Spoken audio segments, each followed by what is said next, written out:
Okay, welcome everyone to the DDPS seminar today. Before we introduce our invited speaker, let's go over some rules and logistics. First of all, please mute yourself during the talk unless you have questions. If you have questions, you are welcome to unmute yourself and ask those questions. Otherwise, please use chat room to post your questions so that we can address that in Q&A session at the end. Second, no classified discussion is allowed, so please watch out. And finally, the talk today will be recorded and uploaded in our YouTube channel. That's about it. Now let me introduce our speaker today. It is a great honor to host today's speaker, George Kaniadakis, who is a professor in the Department of Applied Mathematics at Brown University.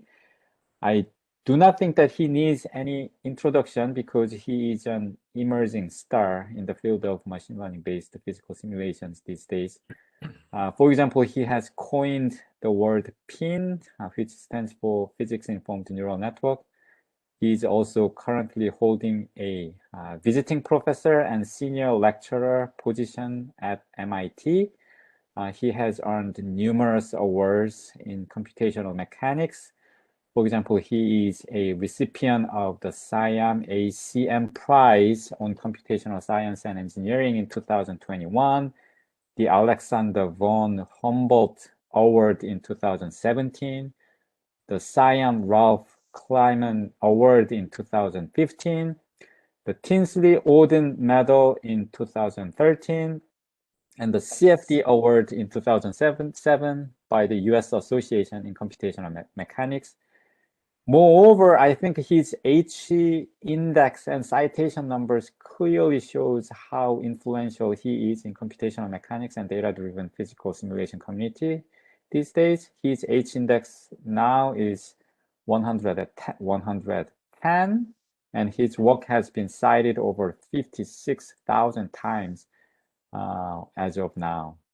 Today, Professor Kaniadakis will present approximating functions, functionals, and operators using deep neural networks for diverse applications, which is one of the emerging topics in machine learning-based physical simulation community.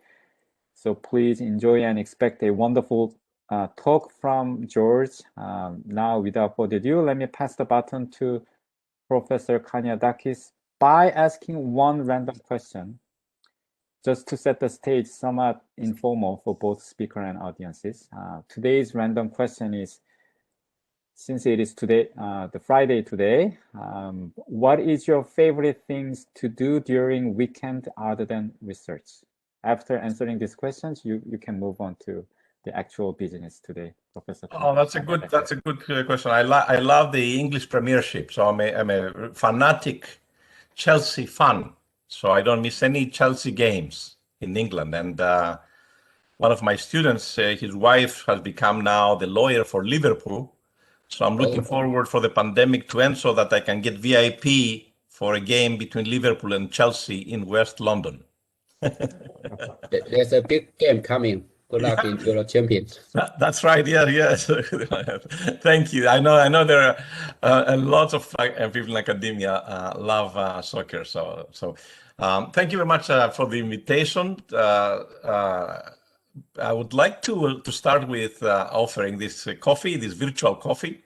I work with LaVision. I will explain a little later what this company is a German company that does a visualization for Formula One, for lots of industrial problems, also for Tour de France. They do visualizations of people in the bike and so on. So I ran into them. I'll show you the application later. But we just completed the paper. The paper is already published in the Journal of Fluid Mechanics.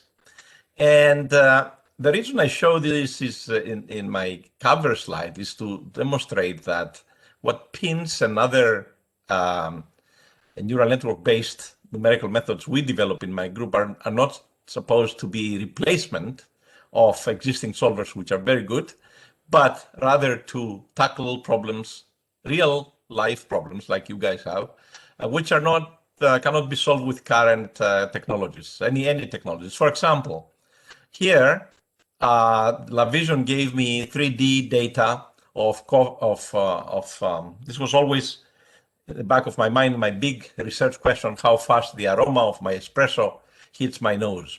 And I asked them to do experiments for me, and they gave me this Slirium photography. They use 6 different cameras and get a 3D visualization. So here you see only part of it.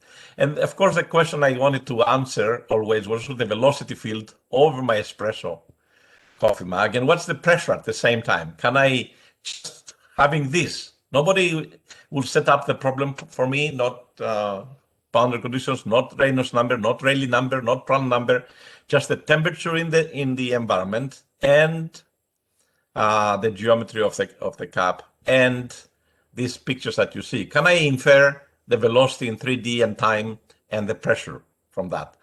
I think you agree with me that it's an ill-posed problem, cannot be answered easily.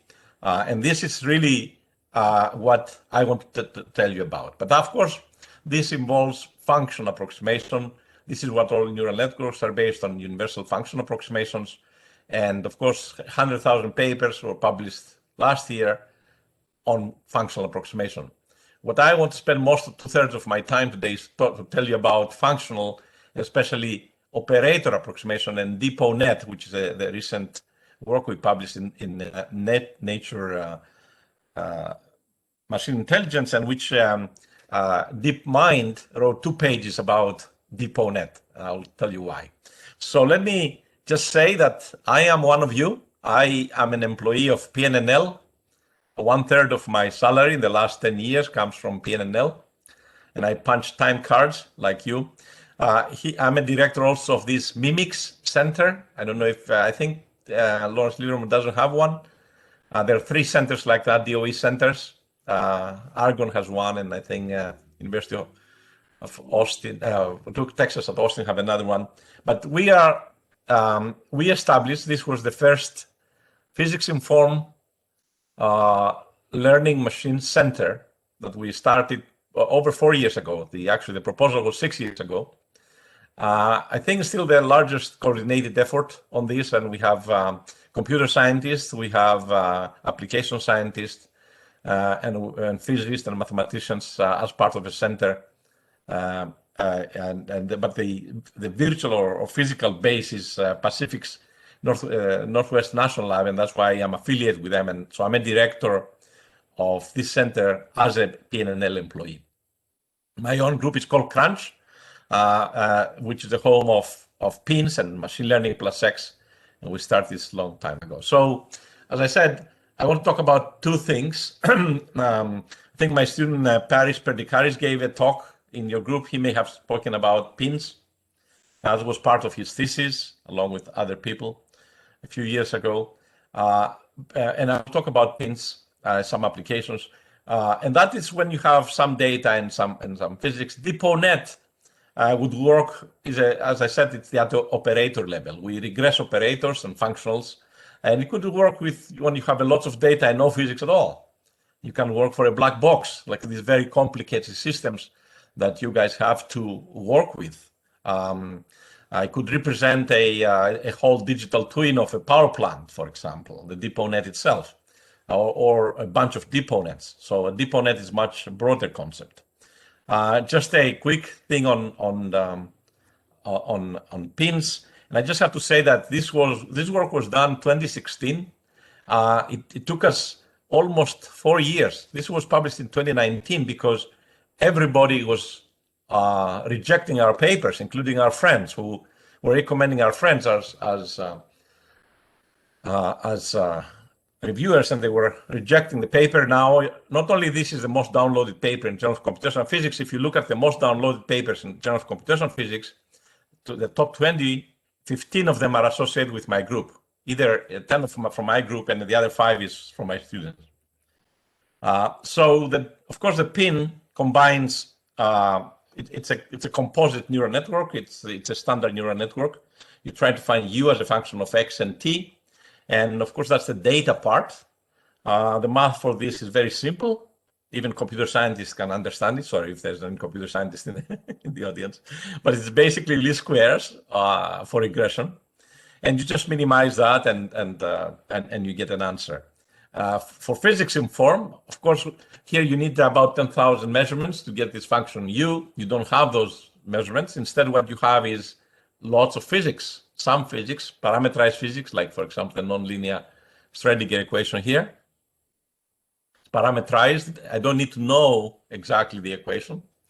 And I have these operators, which I will use automatic differentiation the same way that I backpropagate Jacobians, the errors and Jacobians.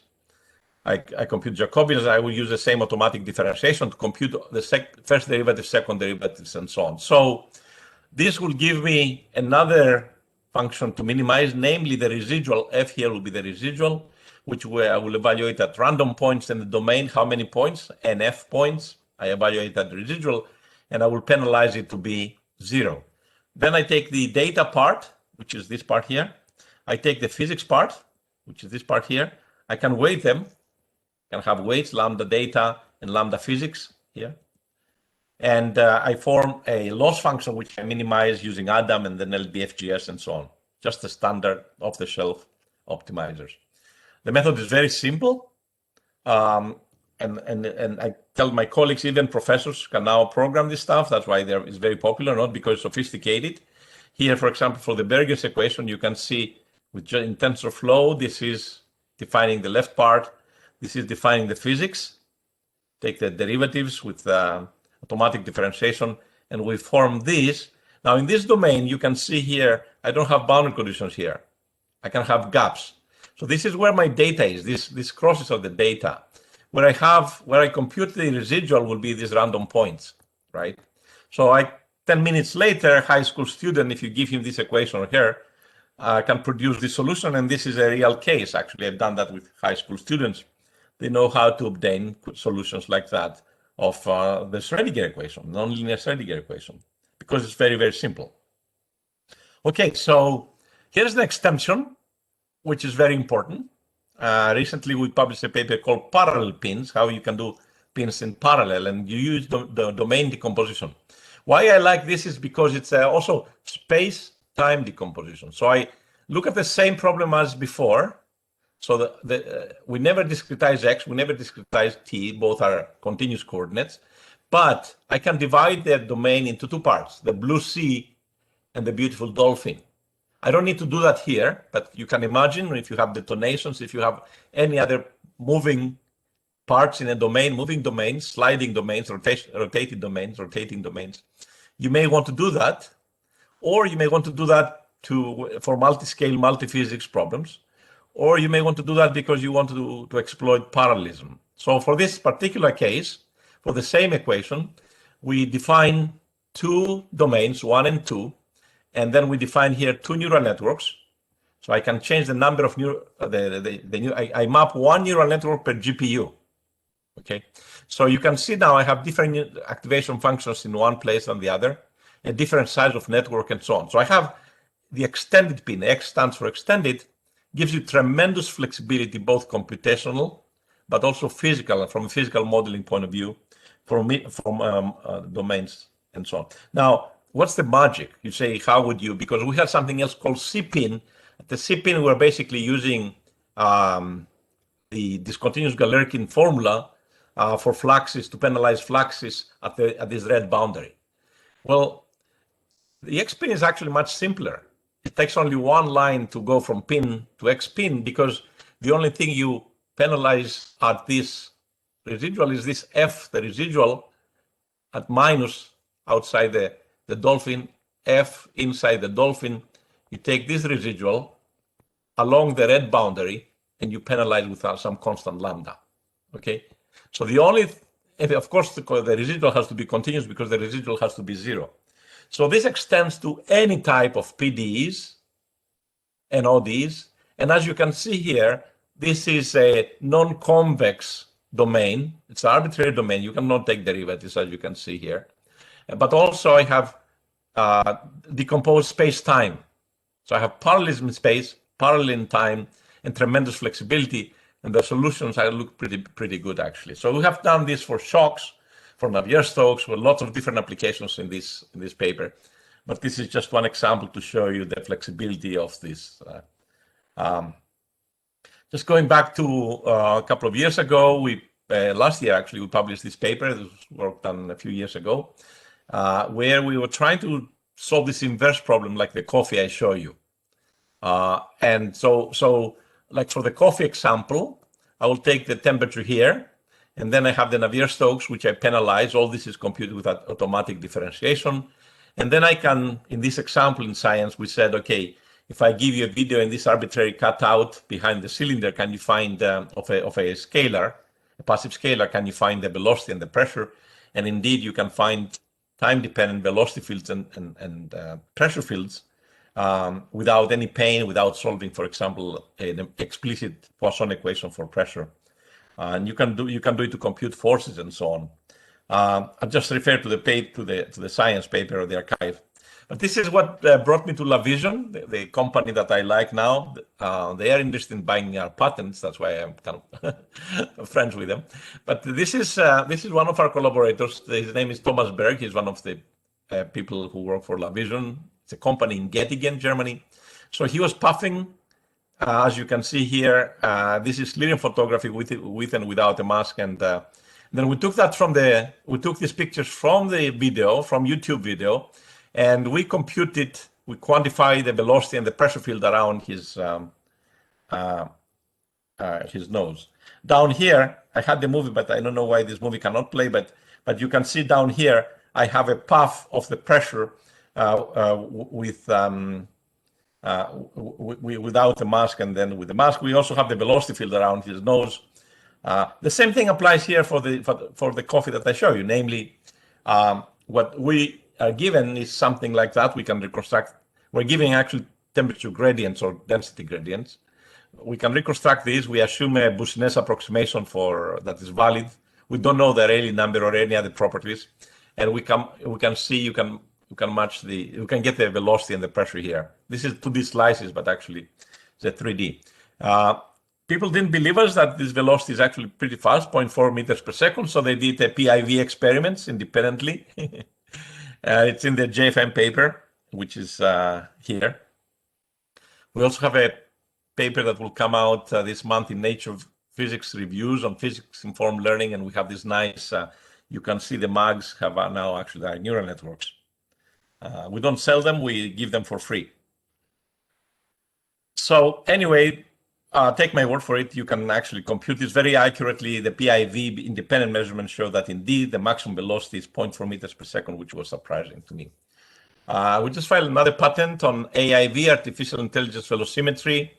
Blood is a very dense suspension of red blood cells, 40% hematocrit, for example, in humans. So here we're looking at blood in micro devices. Is because we're interested in what happens in the blood in these microannular. Never mind that. The point is that can you quantify the stresses in these vessels, wall shear stresses and pressure, just using this type of visualizations? And also, can you reconstruct 3D fields from 2D fields? We can do simulations and we can do benchmarks, because it's not very easy to visualize this very, as you can see here, these are real data, very opaque. So anyway, we came up with an idea of how we can reconstruct the whole 3D field. We can satisfy the important boundary conditions here. We can go very close, right at the wall, and therefore we can compute the wall shear stresses, which is right, the slope here, very important. Unlike anything in the literature, LaVision is interested in this technology now. The methods are agnostic to applications. Here we pose a kind of difficult problem to solve with any method. You could solve it, but it's the following question. Can you find how many holes, what is the size of the hole in a specimen, in a solid? The solid could be hyperelastic, like rubber, it could be a metal, or any material, in fact. If you have only measurements of displacements as you pull this apart in this biaxial tension. So I only have measurements of displacement, not stresses at all.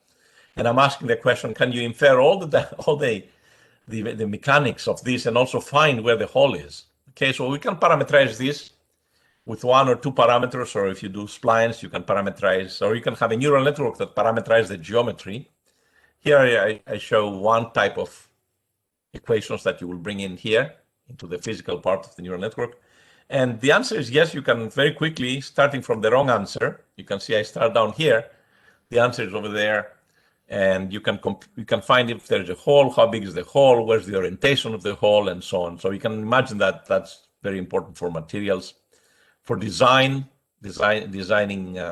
materials with lightweight materials where you make holes and so on. It's the ultimate inverse problem. We have done that for metals. We have done it in plasticity. We have done in all regimes of work with some people from. This is a real test, real data. This was a DARPA hackathon, about a dozen teams. The problem is as follows. There's a crack, a surface crack here. This is a nickel alloy, I think. And there's an ultrasound that hits this surface crack. The real data here is on the left. And the question is, can you characterize fully the crack, where it is, what's the size, and so on. Now, out of the 12 teams, 11 teams failed because they said they didn't have enough data. We actually use only 10% of the data. We use 10% of the data from the ultrasound, and we match the data first. We also had, as you can see, we put the physics in here. So we put, this is now my residual, but C here is a function of X and Y. That's the speed of sound, which of course is not constant if you have a crack or any microstructure inside the material. So here I can show you what an independent neural network, which represented this unknown function C, we found that we discover C. If you discover C, then you can have, of course, the crack. This here on the right shows that pins can match the real data. Now, one of the key, there are two reasons why we were the only ones who could do this problem. We wrote a paper with the Air Force people who write Patterson, who supply this data. One is that we use the physics. That's why we don't need a lot of data, but the data is noisy. So you get a lot of local minima. So your Adam optimizer will get stuck somewhere. So what we develop is, you may have seen some work we've done on adaptive activation functions. We parameterize the activation functions so every neuron can fire at its own rate. Now every neuron has an extra parameter, or you can have a whole layer having one parameter and so on. So those parameters can be found by the data. We prove a theorem that shows that if you do that, then you guarantee that you will not get trapped into bad minima. We don't guarantee you will get a global minimum, but we guarantee that you will never get trapped in bad minima. And that was the key, as I said, theoretical work that led to adaptive activation functions. I'm not going to talk about all this alphabet of pins. There are several review papers we're writing and so on. But I think this paper which will appear this month in Nature Physics Reviews have a lot about it. But we're solving stochastic PDEs using GANs, for example, non-local problems in fractional. These variational problems, basically you can have, instead of, you can have the equivalent of what I developed in my PhD thesis 30 years ago, the spectral element method on arbitrary domains and so on. And I already told you about the X-pins. There's a library, DeepXD, that you can download and so on. But what I want to talk about for the rest of my talk is this. Yonshu, can you see a movie? I don't know if you can see a movie because it's a big movie. I can see a movie, yeah. Okay, so this is a real destroyer from the Navy. This is a project I did for the Navy with my MIT colleagues. This is a destroyer DX going through very rough seas, sea state 8, 20 meters. It's supposed to be autonomous. And so, of course, you're interested to find out for this excitation, the stochastic elevation of the sea. This is North Atlantic, specific spectrum. In the West, there's a different spectrum. So the question is, how do you find the motion? You have to use a CFD simulation, simulate the whole thing, flow structure interaction, free surfaces, viscosity, 6 degrees of freedom, complex geometry. It takes at least 1 week on a parallel computer to do a simulation like that, using OpenFOAM, for example. So I didn't do that at Brown because Brown students are not patient, or So I did this with MIT students. So after 3 months of training, we get enough data, different C states and so on, and we just use a simple. So what we wanted is basically to approximate the functional. The functional will be the degrees of the motion of this destroyer, 6 degrees of freedom or 3 degrees of freedom, depending on as a function of time, given a stochastic excitation. So basically what we're talking about here is a map from a stochastic excitation of the sea elevation to as an output will be this functional, which will be a function of time here of 6 degrees of freedom.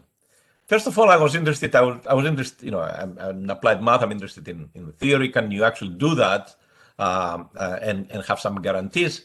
And I found this dual theorem by Chen and Chen back in 1993, about the same time that the universal theorem of approximation, a couple of years later, by Pengo and other people was developed. And indeed, he showed that that neural networks, just a standard neural network, in fact, can approximate a functional f of u in one or multiple dimensions. So then using that, then you can just go and take any RNN or LSTM or GRU or any neural network that has some memory and train it using this data. And now this is the input here, 2 different inputs, and this will be an output corresponding to one of the stochastic inputs. You can see the inputs are stochastic, the outputs are stochastic. So if you train this, it takes some time to train it, but basically you can compute in 0.1 seconds the dynamics of the destroyer instead of 1 week. And you can see the accuracy is very good. There's a little bit of discrepancy here compared to the 1 week CFD, but obviously you can improve that. So there's enough expressivity. We didn't use as I said, we use an LSTM here. You could use a deeper ResNet or something else maybe. So that leads me to DeepONet, which is a generalization of what I just told you. So I was interested to see, can I regress operators, any type of operators which will be PDEs, operators which will be integrals, Laplace transforms, fractional operators, stochastic operators, and so on. Okay, so this is, as I said, this paper that was published recently. So you say, well, what's the big deal? Well, there is mathematically, of course, there's a big deal because you go from a finite space when you regress a function data in, data out, to an infinite dimensional space at the input to an infinite dimensional space at the output. And here I'm talking about any operator. It has to be a continuous operator. Later I'll talk about also non-continuous operator. They have to be in a compact space. Actually, most of the operators I will show you is in a non-compact space, including Laplace transforms, for example. So it could be a dynamic system. It could be a system that we don't know anything about the governing equations, as long as we know x of t and y of t. And so I probe a system with x of t, some excitation force, I record the response. Eventually, I will learn that system, no matter how complicated the system is. It could be a biological system, a social system, or a system of systems. Okay. So now the question that we pose is: can we learn operators via neural networks? How are there any theoretical guarantees? And here, again, to our rescue came Chen and Chen, who 2 years later proved the same theorem. This theorem, nobody knew about it. When I discovered it, actually. This is a professor at Fudan University, and he wrote to me, he's 87 years old now, to thank me that I discovered his theorem. But anyway, he showed that, just like the previous theorem, for even using, the proof is for a single layer, okay? Using a single layer, G is the nonlinear continuous operator, U is the input, which will be here. U will be a function of X, lives in a space V, the input space, which is a compact space, okay? And now the output will be G of U, so you map U to G of U at Y. So Y is the output space.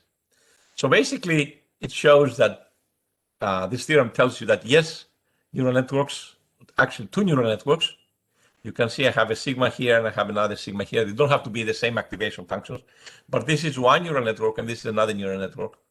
So they said that this could actually approximate any function. There's actually just theoretical work. Okay, so what we did is to actually take this formula and map it into different neural networks. I will talk about this one here on the right. So there's a branch associated with this, and you can see this is just this neural network here. And then there's a trunk which is associated with the output, and this is this neural network here. So we have continuous inputs, continuous outputs, and that, so we map from an infinite dimensional space to an infinite dimensional space. This is for a single layer, so it's not very expressive, and in fact, it suffers from the curse of dimensionality because we're trying to train operators. You need a lot of data. So what we did is we extended the theorem of Chen to arbitrary deep neural networks.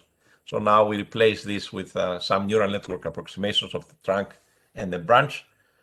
We have the proof in the 60-page paper in this in the appendix here, but I'm not going to present it here. So this is what we're talking about. We're talking about mapping from U to G of U. So we'll do that by training, take a lot of functions, record the output, and then eventually after we learn G, given a new unseen data, unseen function, can we look at the output or outputs? I can have one excitation with multiple outputs, right? So this sketch here shows you approximately what's happening in practice. This is the input space. I use like 100 points per function. In the output space, I only need to observe at 1 or 2 points, which is a good thing because that's the output is basically the simulate data or experiments. That's where the cost is right here. So I'm going to demonstrate this with a very simple example. Let's say we want to learn this operator, the linear operator, the integral from 0 to x. Okay, x could be from 0 to 1. We also did from 0 to infinity. We did all Laplace transforms. So you take 10,000 functions from some distribution V, that will be the input space. Here, my input space is a Gauss random field. Now, Gauss random field does not give you a compactness. So I evaluate the theorem, and I use 100 sensors to represent discretely these inputs. Now, how you represent the input space is important. I will show you an example.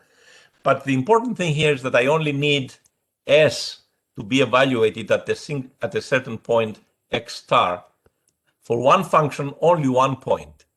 Of course, x lives from 0 to 1, so I can have a million points here.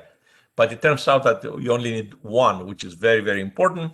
That since then now we have theory. I will talk about that if I have at the end. I have time. So, but what you see here is the mean square error for training and the testing versus number of iterations.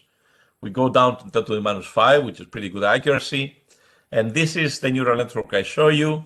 Shows the difference between the training and the testing error is very small, as opposed to using other neural network where the generalization error here would be very large. So this type of neural network, the DeepONet, generalizes well. Surprisingly, here's a system where I have 2 outputs, S1 and S2, and I have 1 excitation as an input. This is still ODs. But what we notice is that the DeepONet learns exponentially fast. If you look at the error here, generalization or training versus the training data, you see this is an exponentially fast curve.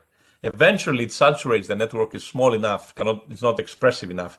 So we go back to 1 over square root of n, let's say, convergence, algebraic convergence. Here's a little better, and so on. But as I make the network larger in width, for example, this transition point, this one here, moves to the right. So it seems that there's a magic network out there that would be expressive enough. So this network would learn operators. The operator here is the system of 2 nonlinear ODEs. It can learn that exponentially fast, which is, of course, a great advantage and to see in practice. So we have now theory, as I said, that explains this exponential convergence. Now we wanted to do something more fancy. For those of you who have followed some of my work, the last 10 years, I work a lot on fractional differential equations because I found the integer ones really, really boring, to tell you the truth. And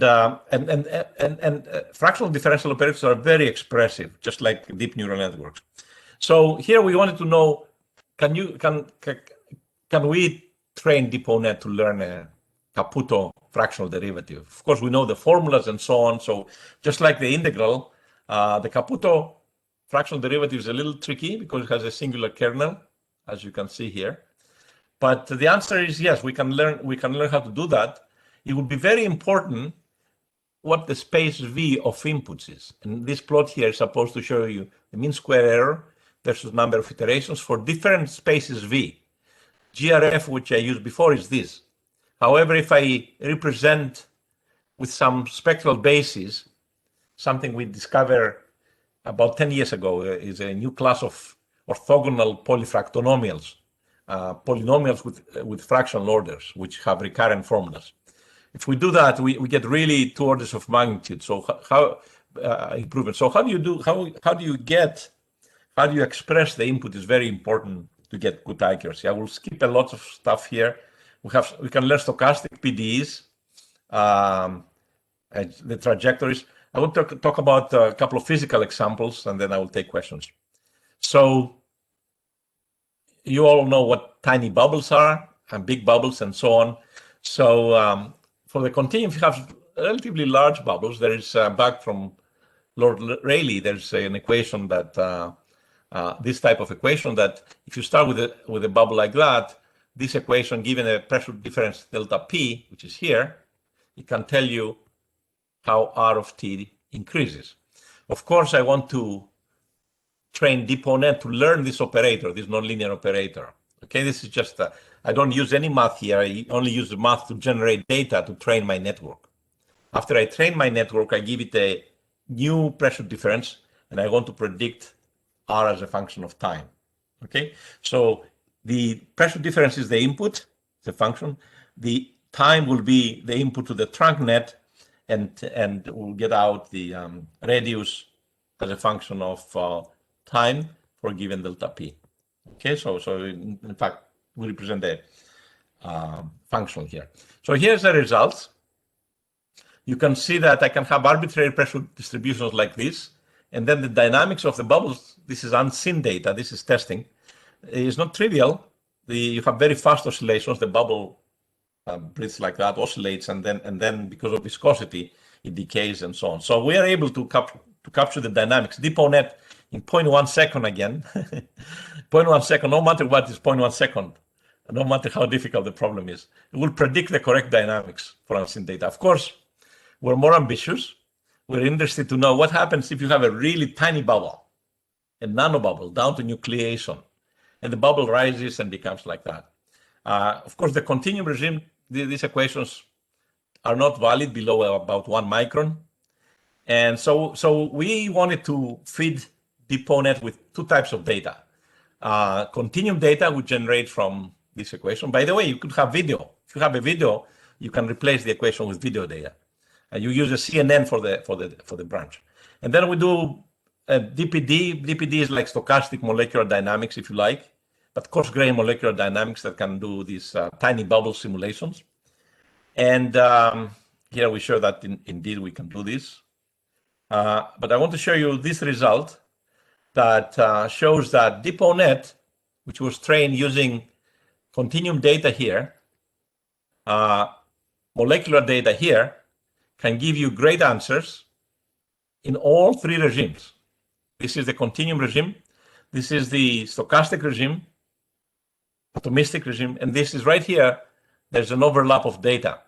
Now, in doing so, I avoided any handshaking. I just fed the DeepONet with data in this overlap region. I gave it both continuum data and MD data, molecular dynamics data. This is molecular data, here's continuum data.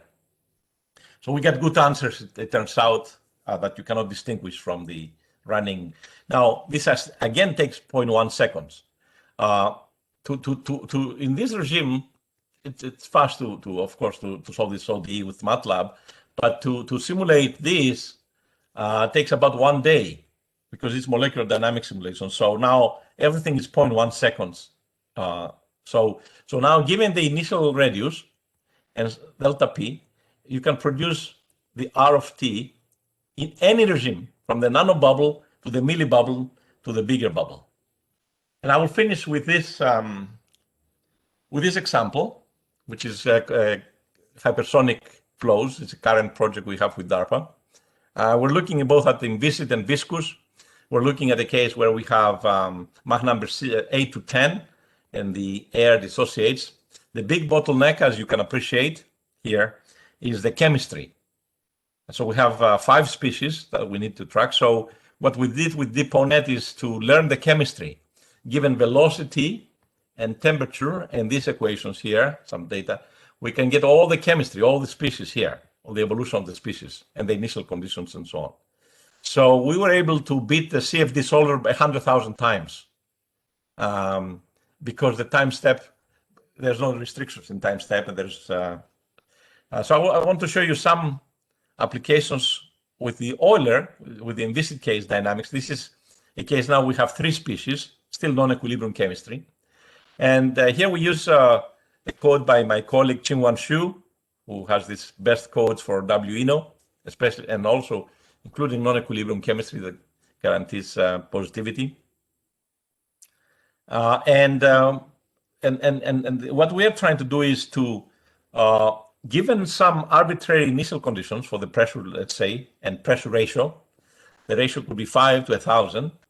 So I take 100 trajectories from the INO code to train my DeepONet, and then 50 trajectories for testing. And you can see here I have multiple DeepONets. I could have one, but I want to make it modular in a plug and play mode. So you can see here, given initial conditions for N2, I can predict at any time what is, and space, what is the distribution of that, of all the species and also the velocities. So indeed, given, so what I'm changing is basically the initial condition. And I parameterize with the eta here, and the sharpness of the Riemann problem gives me different solutions. So you can see here, I start with the black lines as initial conditions. And after some time, I target specific time. After some time, you can see here, for example, with the velocity, I start with 0. I get this velocity. The DeepONet gives you that in 0.1 seconds with accuracy 10 to the minus 5. And you can see here, training and testing is pretty good.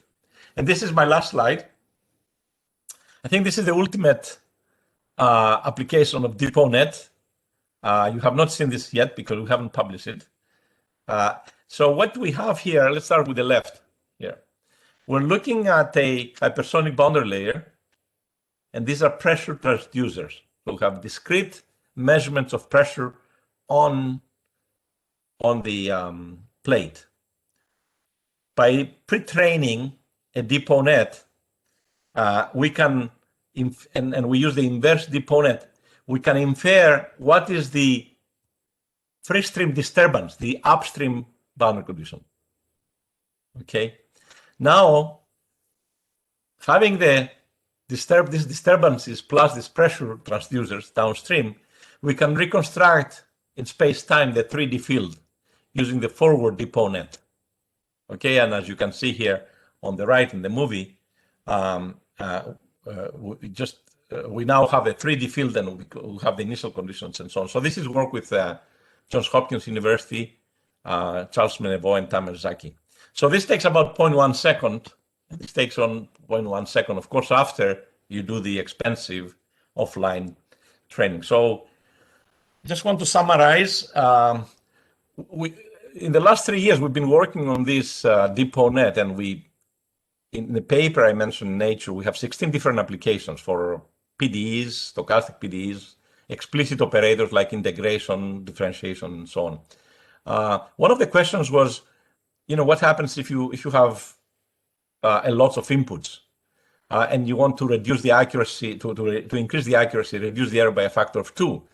Would you have the Kirchhoff dimensionality in approximating these general nonlinear operators? And in this paper is 116 pages long. It's all theory by Sid Mishra at ETH.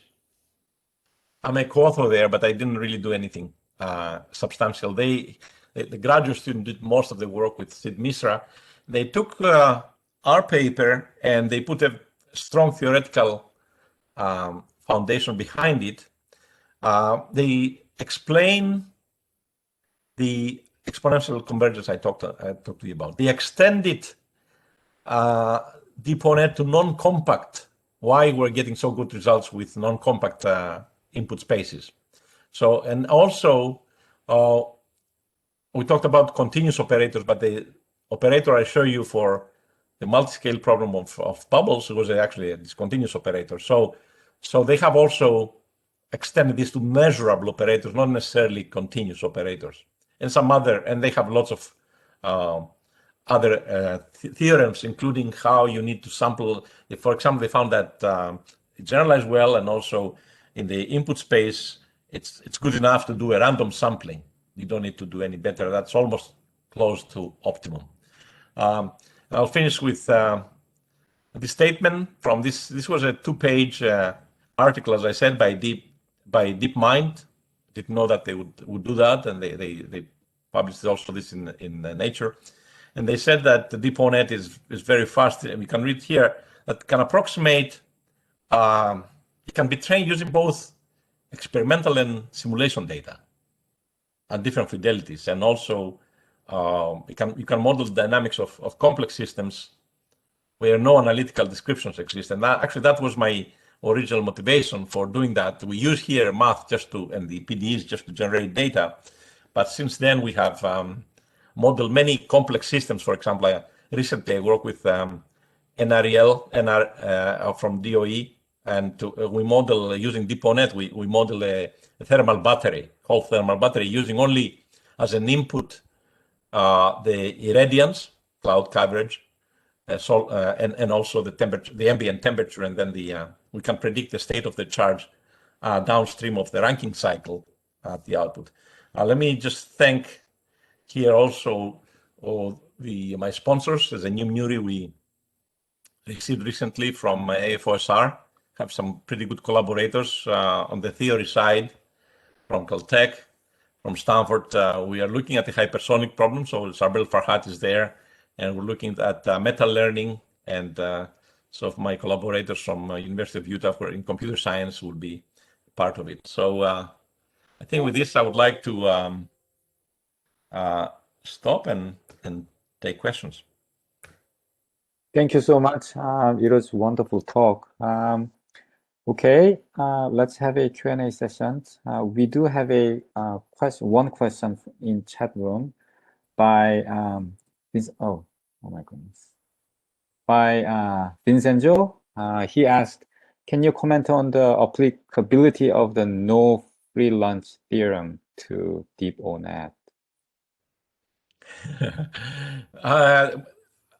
DeepONet is expensive. It's expensive to remember. I told you it wasn't exactly DeepONet, but the DeepONet is expensive offline. It takes time and effort and dedication to train it.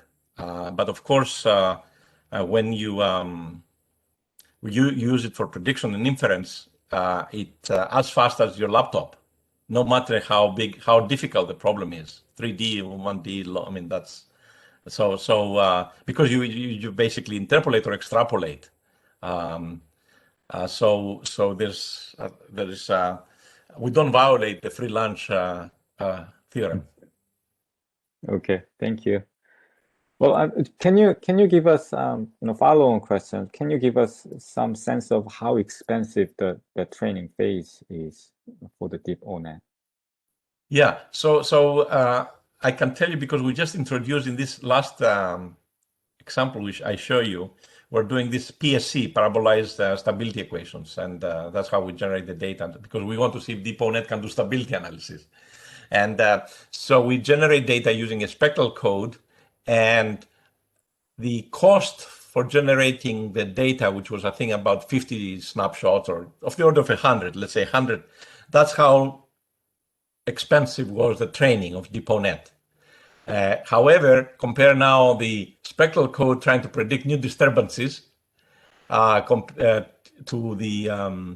DeepONet making new inferences, DeepONet beat the spectral code. I'm a spectral guy, so I can I can talk about that. 10 to the fifth. So the speed up was 10 to the fifth in the inference. So it's basically real time.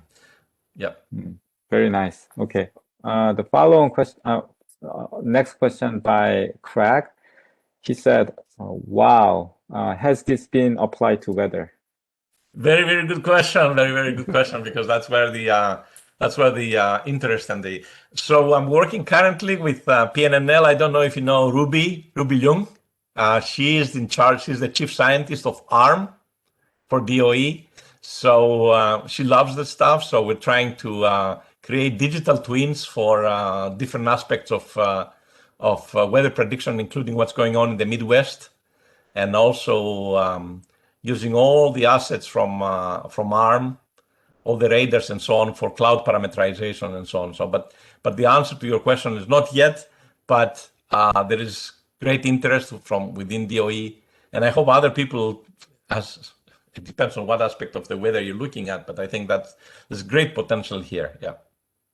Okay, thank you. The next question by Rongpei, is there any correlation between the number of governing equations and the number of layers in neural net? Oh, for pins, you mean, or? Yeah,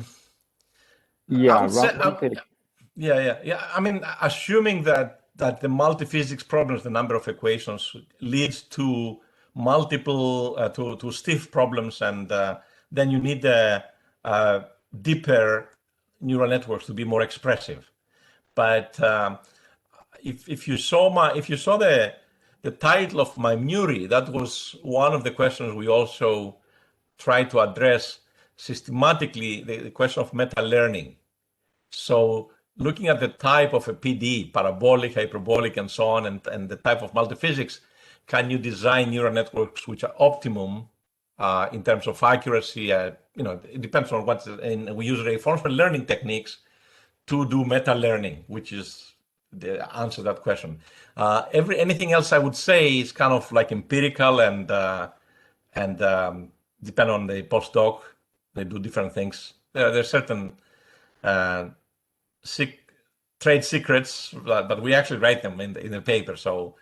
But there's typically we go with like 10 layers, if you want a number, 10 layers for these multi-physics problems.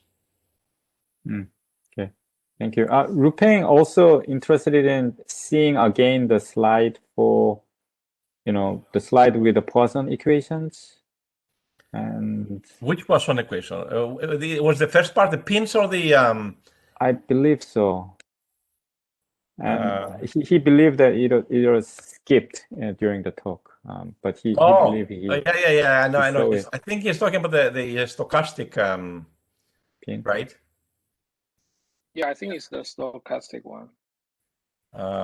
Yeah. What's your question? Because I got lost here. I just want to know what you learn by neural network. We may be doing some similar things, so I want to know what exactly you are trying to learn. What is your input and output, and maybe also the network. Yeah, that application is okay. So for the DeepONet, that was a DeepONet, right? That I was trying to do the stochastic operator. Let me see if I can. I'll go back to it. And basically, I cannot, for some reason, I got this is frozen. Oh, is it frozen? Yeah, but you can hear me, right? Yeah, I can hear you. Sorry, I cannot show you, but it's basically a stochastic PD with stochastic hydraulic conductivity, let's say, right? Which is a process. It was a 5-dimensional process, and the DeepONet can learn that operator. So given any different conductivity, we map the stochastic process, which is a conductivity, to the output, the stochastic solution in 6-dimensional space. In a paper that we are about to publish, we have also a 100-dimensional space. So DeepONet can learn the stochastic operator just like it learned. So the mapping here would be from the conductivity, which is a stochastic process, to the output U, which is X, comma, omega. Omega is for stochastic, right? So not just statistics, but we're mapping to individual trajectories. Did I answer your question? Yes, you answered my question. I'm also curious in your input, is just the conductivity, or you have some sample point of the solution? You know some solution at Well, some this point? is well, DeepONet, at least the version I show you today. DeepONet is a supervised learning, right? Remember when I did the integral, right? The very first example. I also have to give values of the integral at some points. So the answer to your question is yes, we know the solution at some points for the training period. And then now we don't have to do that. One of my students, Paris Pertikaris, who gave a talk, I think in your seminar, recently they wrote a paper where they combined PIN with DeepONet. During the training, you can put the physical laws, if you know the physics, and you don't have to do supervised learning. You do unsupervised learning if you know the physics. I believe that the best way to train operators is to provide some data and some physics, and that's where pins work very well, and that's where the training is fast. It has to do with more like the optimization and avoiding local minima and so on. But the answer to your question is yes, you provide some data, yeah. Maybe my last question is, do you think it's possible to learn the solution without the sample solution data? You just learn the solution from the conductivity. It's like an unsupervised learning. Yeah, you can, but in the training, you have to do something. There's no, like someone said, free lunch, there's no magic. Either you have to put the physics, or you have to, or you have to put data, or hybrid. So when you have the physics, that's unsupervised learning, actually. Yes. So the idea here, as I said, we call physics-informed DeepONet. Physics-informed DeepONet, during the training, you have the physical law, so you penalize the residual I was talking about in the pins part. Then, after you learn the operator, you don't use that physics anymore because you want to do it fast, right? Otherwise, it becomes so the other thing you can do, and we did that for DARPA, because we were flying at the Mach number 8 to 10, and then say, but the programmer said, no, I want to fly at Mach number 13. Can I use what you did? So I said, well, and I need some data. So he said, I only have 3 data on temperature and 2 data on velocity. This is real stuff, and nothing on the chemistry. And how fast can you do it? And instead of 0.1 seconds, in 1 second, we were able to actually use DeepONet with the new data, simulate the new data, and predict Mach number 13, which is way outside the range of training. Yeah, that was they call it extrapolation, but we call it out of distribution. I think that I saw some questions on the chat. I'll be happy to answer them if you're sure if you read them to me. Yeah, the next question by David is, does DeepONet typically require manual extensive feature transformations, for example, transforming time or spatial coordinates, or spatial data normalization or scaling? Yeah. Very, very good question. We're trying to do a problem with seismic data, very high frequency data, and as you know, because of the spectral bias, for example, high frequencies will not be favored. So what we did is we include in the trunk, instead of a time, we put sine omega t, sine 10 omega t, sine 100 omega t, and so on. So we can do features like that. But just to answer this question, we're about to, this is the first time I will say this, to publish some new work where we have rowdy activation functions. Activation functions which have, let's say the ReLU, the slope changes depending on the data, but also we put random fluctuations at the ends, or the -1 to 1 for the. So this way, basically, we put features into the adaptive activation functions. But it's a good point, because for some multi-scale problems where you have huge disparity in temporal or spatial scales, both pins and DeepONets or neural networks will have difficulty, and you need to do something special. You're right about that. Thank you, George. The next question by Tyler is, have you applied this to study rare events? I'm particularly thinking of a very high-dimensional system of SDE, stochastic differential equations. Yes. So it's expensive to get data simulations, and there is a certain I know the problem. I know. It's really good question. I don't know if you follow the work of Themis Sapsis at MIT on dynamical systems and rare events. He and I'm not actually doing anything, but he just got 3 months ago a project from DARPA to do exactly that. And the way he's proposing to solving the problem of is to weigh the output so that then he samples the right input. So he has some theory to see like precursors of this type of rare events. So that will help him to sample appropriately the input so that he can see in the training a lot of rare events because of the imbalance of data. Am I answering your question? Yeah, thanks. Yeah, Okay. it is a really interesting problem, but I think using active learning and this, he has some fancy acquisition functions. His name is Sapsis, Sapsis. Yeah, I'm familiar with him. Yeah, I was just curious if you've thought about that, because I think most approaches right now are like dealing with importance-based sampling or kinetic Monte Carlo type stuff. So yeah, I didn't know if you'd been working on the deep learning approach for that.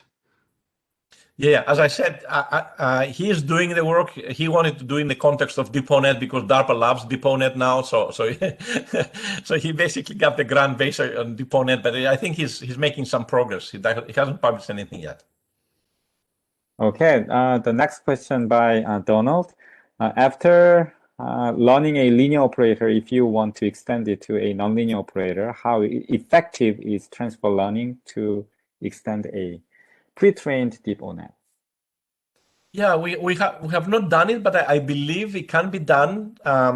So the reason I'm saying that is because we for some systems we found that we basically I had if you in the trunk space, if you put, actually we've done something similar, but and I can tell that it will work. It's a great idea. So what you do, you put, and that relates to the previous question, in the trunk space, together with the coordinates and so on, you put also the linearized part of the operator that you learn. And then in the branch, you have new excitations and you can learn the nonlinear part on top of it. I think it can be done. We've done something similar. So that tells me, but I cannot guarantee that it will work. But I think it's a good idea. And as I said, through the trunk, you can put the things that you learned before into the network. Remember, there are two branch and a trunk, right? Yeah. Mm-hmm. Well, I don't question. This is a good crowd. I give a lot of talks. So this is a good relevant questions.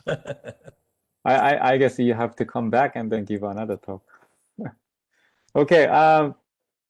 Well, I don't see any more questions. But that doesn't mean you cannot ask questions. I mean, if you have questions, you can unmute yourself and directly ask a question here. Can I ask a question? Sure, go ahead.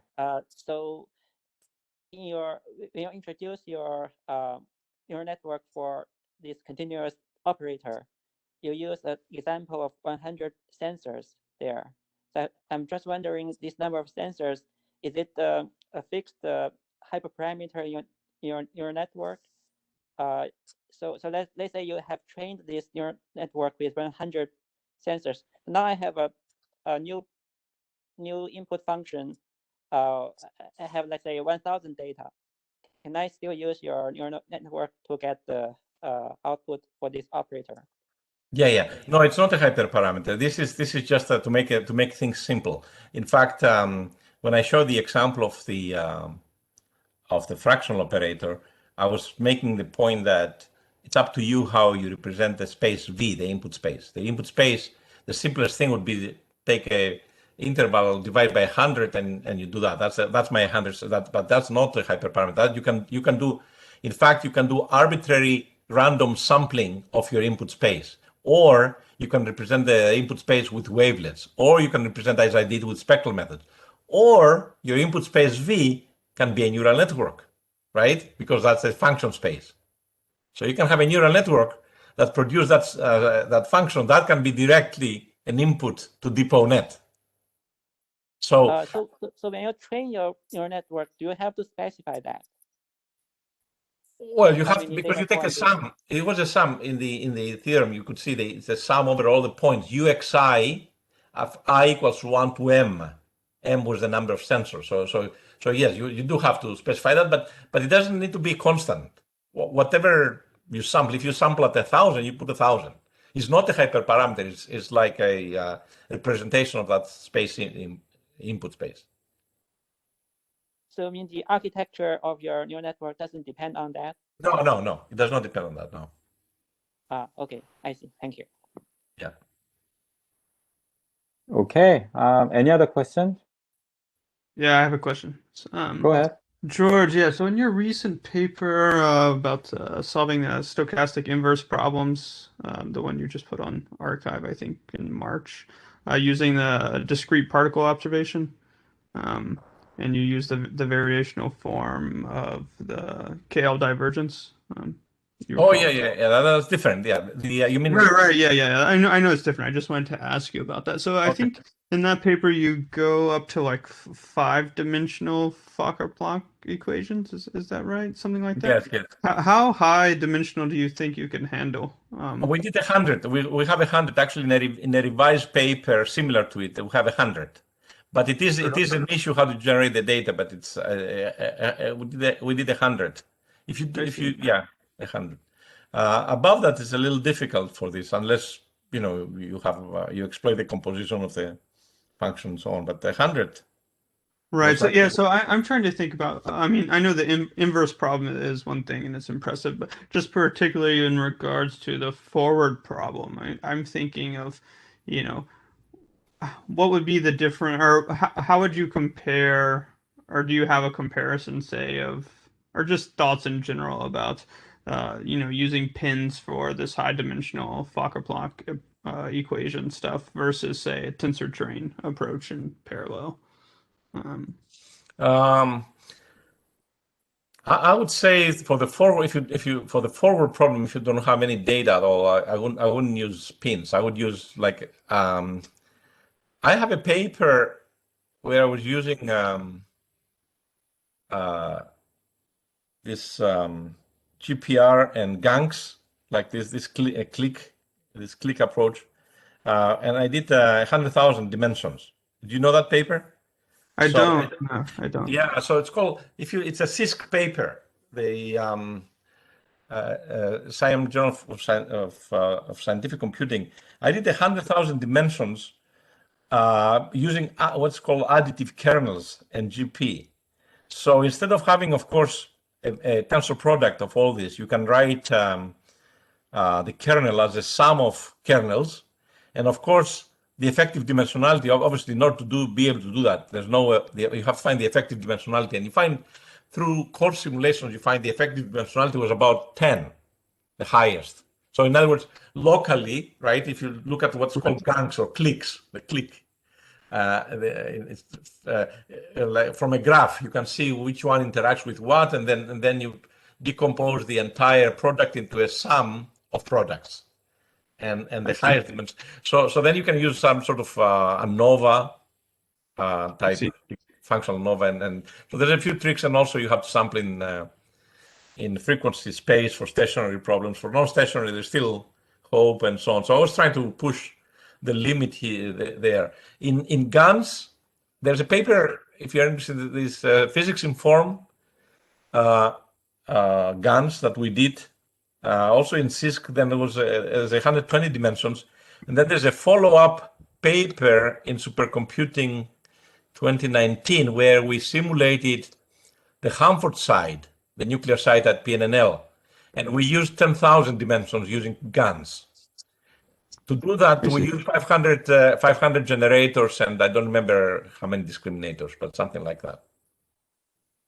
Okay, thanks. Yeah. I have a question, George. Sure. You are solving very ill-posed problem in nature, like the inverse problem, for example. And I'm wondering, depending on the hyperparameter, for example, or the structure of the neural net, the number of layers, etc. Does the solution, because the problem is ill-posed, and depending on how much data you have, individually trained different neural net may give you different solutions? Of course, they give you different solutions. So everything we do, we never run. I mean, even a standard neural network, you never run it once. You run it at least 10 times, right? So that clearly, that's why a lot of my work most recently is also on uncertainty. Total. If you see some of my papers, I talk about total uncertainty quantification, not just data due to data with Bayesian networks, but also the network itself, the uncertainty. So yeah, that's a big uncertainty, and so you have to be very, very careful. And the identifiability issue becomes of great importance. That's why regularization is also important. So in some sense, the PDE and the parameterized PDEs help you, but sometimes, like in this Inviscid problem that I show you, the Euler equation, we need to do some sort of an L1 regularization to get good solutions and so on. Yeah, I see. Okay. But it's extremely dangerous with this to run only one time. Only one time. Yeah, you have to always double check. I got a good answer. That's Yeah. But it's still very empirical. I don't like it because it's so empirical. But yeah. Yeah.